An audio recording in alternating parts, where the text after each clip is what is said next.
Hello again. Alright, we had just gotten the one leg done, which would be the right leg. One thing I didn't do in the last video was I did not measure the leg, which I should have. Go for a head, and women's legs, anybody's legs, depending on how long you want them, should be anywhere from, the thigh should be anywhere from a head and a half to 2 heads long. No longer than 2 heads, no shorter than 1. They will either be too short or just too dang long. You will see people in manga using 2 heads, maybe over, but not very much over, and that is with the very, very stylized. It's the very long, the very skinny, the very lanky, like Demon Oron, or I believe it's Demon Flowers, is by the same author, illustrator, whatever you want to call them. So things like that will be very, very stylized. If you're into that, that is awesome. You can study it, you can try and, mimic their style. But one word of advice is don't stay to that style. Don't learn only that style. Learn many different styles and ways to do things, etc., so that you will be a truly seasoned artist instead of someone who's good at just one thing. You can catch, more flies with, honey, food, rotting bananas, whatever, than you can with a fly swatter. Okay, that was a really, really, really bad take on an old pun, but okay. So, we're going to measure from the top of the hip. We're going to come down. And mine, well, you can also measure from here to here, which is just about half. Well, yeah, so, that's one way to do it. Or you can measure from here to here. If you measure from the top of the hip to the bottom of the knee, 2 heads, 2.5, depending. But this area in here, this is the important area. That's what should be no more than 2 heads tall. And then down here, that should be just about the same, slightly longer. If this is a head and a half, maybe 2 heads, but nothing extensively over that. If it's 2 heads up here, maybe 2.5. So we're going to measure. There's 1, and there's 2, which is perfect because up here was about a head and a half. So we're going to put another circle, and that's the knee joint. No, it's not a circle joint. It's just a little hinge joint. But that's alright because circles let us know that there is sustenance. A lot of people will tend to go in very thin on joints. And remember that there is something there. There is some sustenance to that joint. It's not just like a little thing. And yeah, that's what the circles help us do. Next is the ankle, which is also, really, I don't know what kind of joint it is. There are too many bones in there. But we're also going to use a circle. Remember that your knee and your shoulder joints should be about the same size. Maybe shoulders a little bit smaller, knees a bit smaller, but around the same size. Your hips, besides your stomach, should be the largest joints in the body because they're pretty big, especially on women. And your wrists should be smaller than your ankles.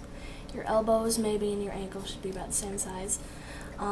No real thing to go on with that. Just remember, and I cannot stress this enough, remember to stop, close your eyes, put your pencil down, and have somebody hold your picture up a couple feet away from you. Because a lot of people, like I'm doing, will draw like this. They will have a flat on thing and they're sitting over here, back here, and they're not looking at it straight on.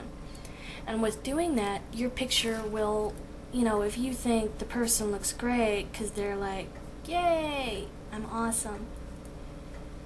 But when you turn, see, that'll look perfectly fine, but when you put it down, they'll be really short, they will be really, really wide, and you won't be able to figure out why. You were like, this looks so good, why did I think it looked so good when I'm looking at it now? But you've always got to remember, before, when you've got the sketch down, before you do the inking, so on and so forth, always stop, always take a breath, always look at something else to get your eyes unused to the picture. Take a little 5-minute break, and hold it up or put it up against something so you can look at it flat and look at it from a few feet away so that you can look at it and squint your eyes and say, what doesn't look right? And that's a big thing to do.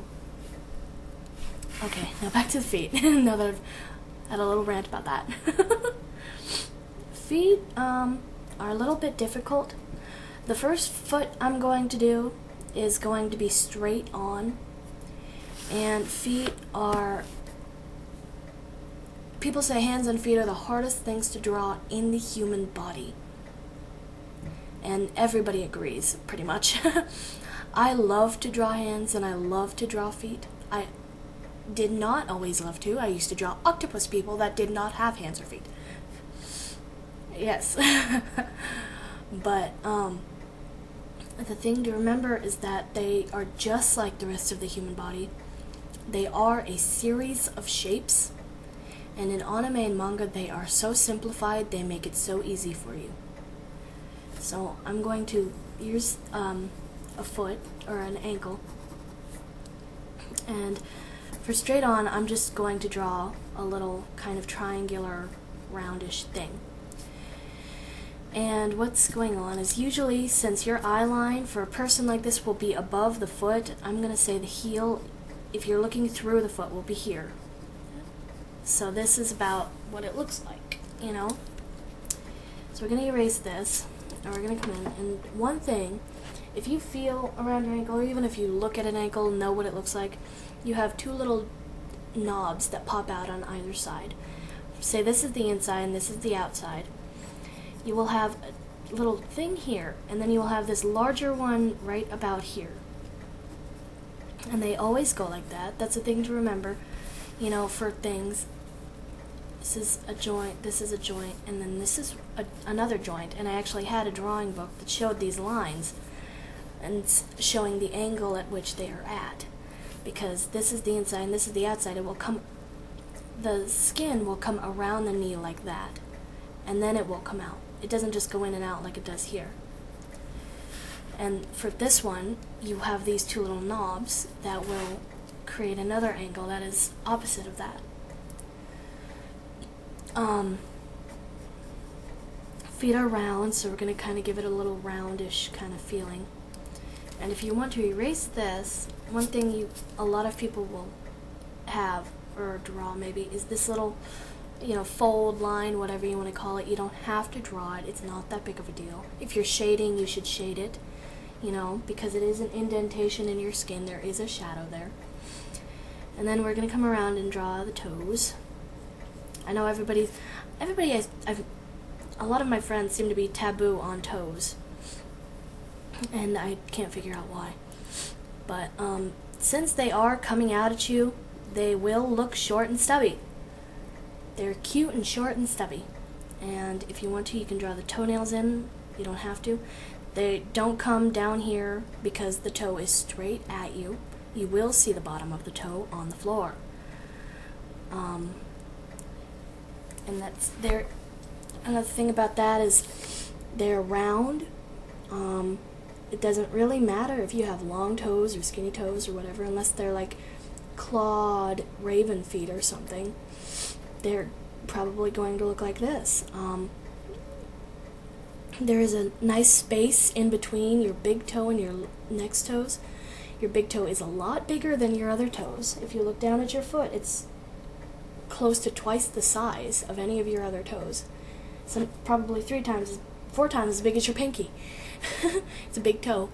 I have to stop again, but that's really all the foot is a series of shapes. So I'm going to stop it, and I'll come back later with more.